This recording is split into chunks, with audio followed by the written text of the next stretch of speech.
आज सुबह जल्दी उठकर सबसे पहले की घर की क्लीनिंग, साफ़ सफाई रेगुलर बेसिस की जो होती है वही क्लीनिंग आज मैंने की है। कोई एक्स्ट्रा काम नहीं छेड़ा है क्योंकि आज है रामनवमी का पर्व, नवरात्र का 9वां दिन, नवमी है माता रानी की आज।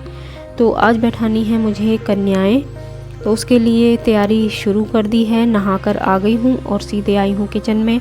तो सबसे पहले बनाऊँगी माता रानी के भोग के लिए सब्ज़ी, जिसमें कि बनेगी आलू चने की सब्ज़ी। तो इन्हें बॉईल करके और मैश कर लिया है और अब टमाटर और हरी मिर्च को मुझे पीसना है। सब्ज़ी जो है बिल्कुल सात्विक तरीके से बनेगी, इसमें कोई लहसुन प्याज का यूज़ नहीं होगा, जैसे कि मैंने बताया कि ये माँ का प्रसाद बनेगा। तो सबसे पहले तो टमाटर और हरी मिर्च को पीस लेना है और बहुत इजी सब्ज़ी है, लेकिन ये खाने में बहुत ही टेस्टी बनती है। आप भी घर में ज़रूर बनाइएगा और कोई ज़रूरी नहीं है कि किसी त्यौहार पर ही बनाई जाए, बीच में भी हम बना के इसे खाते हैं और पूड़ियाँ इसके साथ ज़रूर बनाते हैं क्योंकि ये पूड़ियों के साथ बहुत ही टेस्टी लगती है। तो सबसे पहले पीस ली टमाटर और हरी मिर्च। तेल गरम हो रहा है और अब इसमें क्या डलेगा, चलिए वो देख लेते हैं।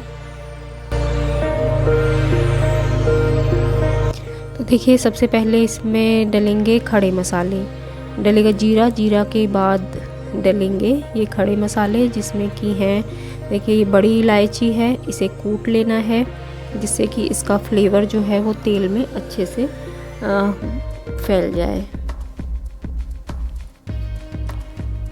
पहले डाल दिया ज़ीरा और अब डालेंगे हींग। हींग भी खूब अच्छी क्वांटिटी में हमें डालनी है ताकि सब्ज़ी में बहुत ही अच्छी खुशबू आए। और देखिए तेज पत्ता है, बड़ी इलायची है, दालचीनी है और एक स्टार फूल है। ये खड़े मसाले इसमें डालने हैं और इन्हें भूनना है। और अब डालने हैं मसाले, जिसमें डाला गरम मसाला, धनिया पाउडर, लाल मिर्च, हल्दी पाउडर और थोड़ा सा पानी डाल के इन्हें अच्छे से मसालों को भून लेना है जब तक ये तेल ना छोड़ दें। देखिए तेल छोड़ दिया है और अब इसमें डालेंगे जो हमने टमाटर और हरी मिर्च पीसा था वो। तो ये भी अच्छे से भुन चुके हैं, तेल इन्होंने भी छोड़ दिया है। और अब डालेंगे हम मैश किए हुए आलू और चना। ये काला चना है क्योंकि माता रानी के प्रसाद में काले चने का इस्तेमाल ज़रूरी है, तो इसी को मैं सब्ज़ी में डालकर ही यूज़ करती हूँ। और डाल दिया है खूब सारा पानी और इसकी देखिए इस तरह से रहेगी कंसिस्टेंसी। और इसमें डाला नमक और बस इसे चला के और ढककर हमें उबाल आने तक पकाना है। तो इसे रख दूंगी मैं दूसरी गैस पर और जो इस पे बनाऊंगी सूजी का हलवा। तो सूजी जो है मैं फ्रिज में रखती हूँ क्योंकि ये लंबे समय तक चलती है, ख़राब नहीं होती और ना ही कोई इसमें स्मेल होती है। तो सूजी को पहले भूनूंगी और उसके बाद डालूंगी इसमें देसी घी।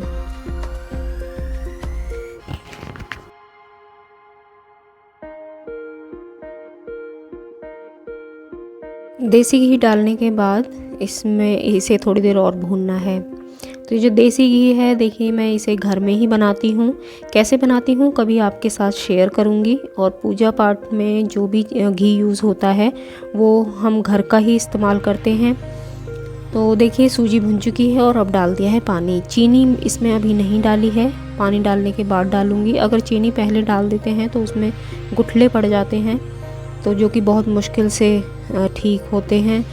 तो उसके बाद मैं पानी के बाद ही डालती हूँ इसमें चीनी, वो अच्छे से घुल भी जाती है और ज़्यादा परेशानी भी नहीं होती। तो देखिए हलवा जो है लगभग तैयार हो चुका है और इस उधर मेरी सब्ज़ी भी जो है वो तैयार हो गई है। डाल दिया हरा धनिया और 3 इंग्रेडिएंट इसमें और डलेंगे, 3 मसाले हैं जो इस सब्ज़ी को अलग बनाते हैं। देखिए ये है सौंफ पाउडर, इसे डाल देना है, लगभग 1.5 चम्मच के करीब डाला है मैंने इसे। और अब डालूंगी ज़ीरा पाउडर और आमचूर पाउडर, ये आमचूर पाउडर को छोड़ के बाकी जितने भी मसाले मैंने सब्ज़ी में डाले हैं वो सब घर में ही पिसे हुए हैं। हल्दी भी मैं जो बाहर आटा जहाँ पिसता है वहाँ से पिसवा के लेकर आती हूँ।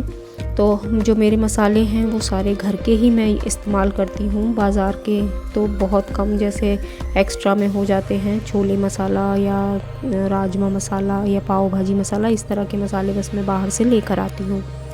तो देखिए नारियल जो कसा हुआ मैंने रात को ही रख दिया था, तो वो भी डाल दिया। हलवा तैयार, सब्ज़ी तैयार। देखिए कि इसका कलर कितना बढ़िया आया है और इसका टेस्ट भी जो है बहुत ही अच्छा आता है। कभी आप घर में बना के ज़रूर देखिएगा। और देखिए अठावरी बनेगी माता रानी की, तो आटा पूड़ी का लगेगा बहुत ही सिंपल तरीके से। इसमें कोई नमक या अजवाइन कुछ नहीं डालना है। सिंपल पूड़ी का आटा गूंथ लेना है।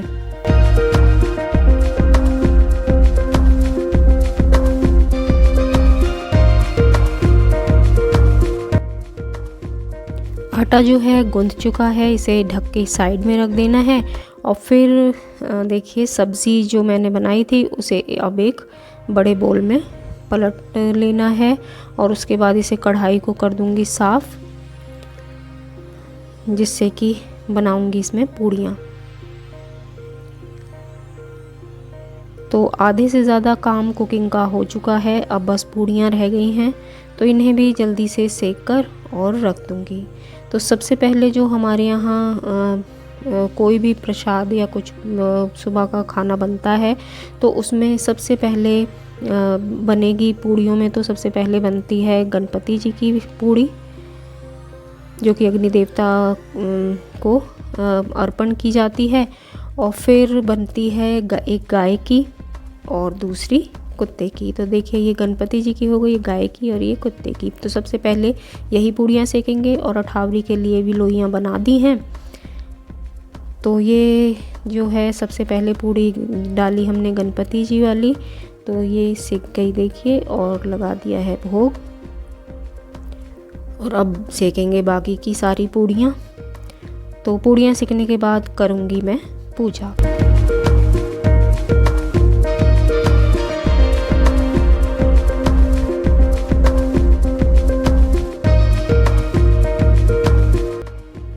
प्रसाद बनाने के बाद आ गई मैं मंदिर में पूजा के लिए। तो पूजा देखिए अग्यारी हो चुकी है, अग्यारी को भी भोग लग गए, अग्यारी को भी भोग लगाना होता है।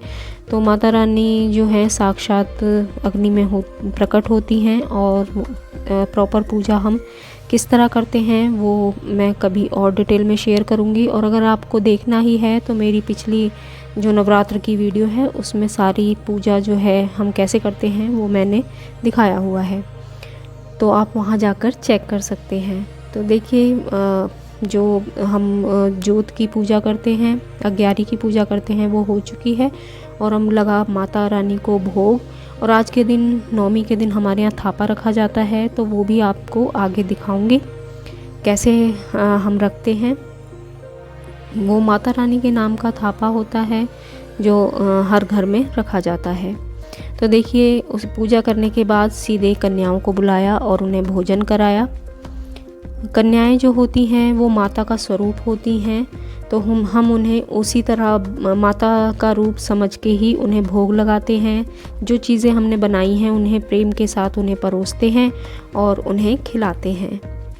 तो कंजिका जो होती हैं वो माता स्वरूप होती हैं, तो समझिए कि आप जो उन्हें भोग लगा रहे हैं वो सीधे माता रानी तक पहुंचता है।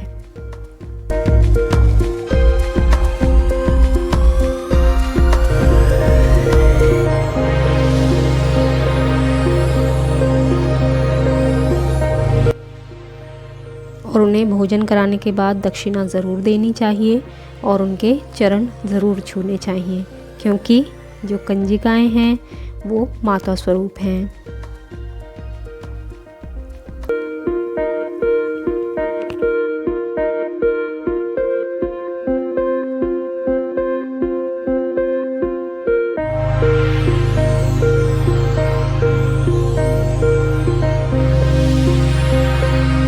तो अब सबने भोजन कर लिया है और अब होगी इनकी विदाई। तो अच्छे से इन्हें बाहर तक मैं छोड़ के आऊँगी। तो समझिए कि जैसे हम माता रानी को ही विदा कर रहे हैं, तो उस भाव से ही ये सारे काम मैं करती हूँ।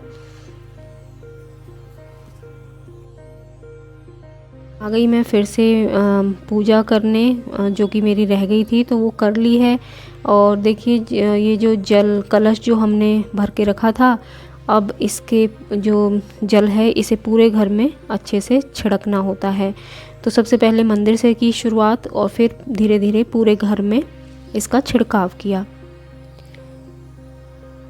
तो ये जो कलश का हम जल रखते हैं, इसे हमें पूरे घर में पीछे से लेके बाहर तक सारे घर में अच्छे से छिड़कना चाहिए, क्योंकि ये माता रानी का एक तरह से आशीर्वाद ही है। पूजा का काफ़ी सामान हटा दिया है, बस माता की चौकी रह गई है, तो ये आज के दिन रहेगी, कल इसे हटाऊंगी। और देखिए ये जो आप दीवार पर देख रहे हैं, ये माता रानी के नाम का थापा रखा जाता है देसी घी के साथ। और ये जो आगे बने हुए हैं वो लांगुर बाबा बने हुए हैं। तो ये जो चित्र हैं, हमारे यहाँ ये ट्रेडिशन है कि नवमी के दिन हमारे यहाँ थापा रखा जाता है माता रानी का। कईयों के यहाँ अष्टमी पूजती है तो उनके यहाँ अष्टमी को थापा रखा जाता है। हमारे यहाँ नवमी पूजती है तो हम नवमी को रखते हैं। और देखिए ये सब सामान जो है मैंने एक पॉलीथीन में रख दिया है, इसे मैं मंदिर में रखाऊंगी क्योंकि वहाँ से जाएगा ये विसर्जन के लिए।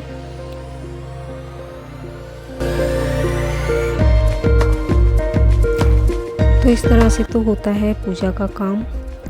और देखिए बाकी भी सामान जो है मैंने एक जगह रख दिया है और थोड़े से जौ निकाल कर रख दिए हैं घर में रखने के लिए। तो बस पूजा का लगभग काफ़ी काम मेरा हो चुका है।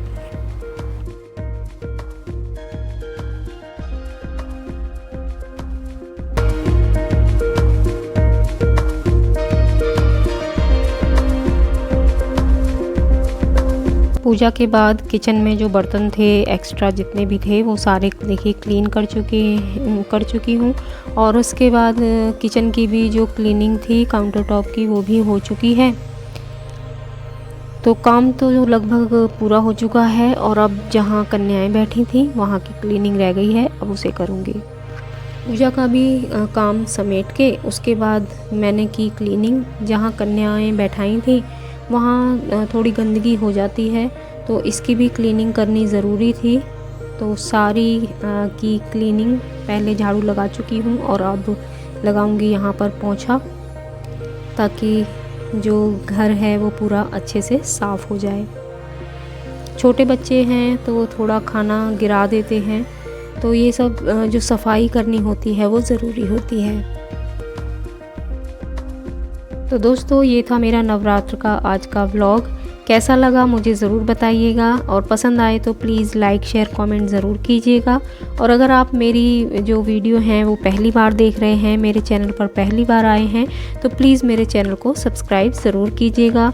इस तरह की और भी वीडियो आप मेरे चैनल पर जाकर देख सकते हैं। तो मिलती हूँ आपसे नेक्स्ट और इंटरेस्टिंग वीडियो के साथ। तब तक के लिए okay friends, thank you and bye bye. और हाँ, जय माता दी।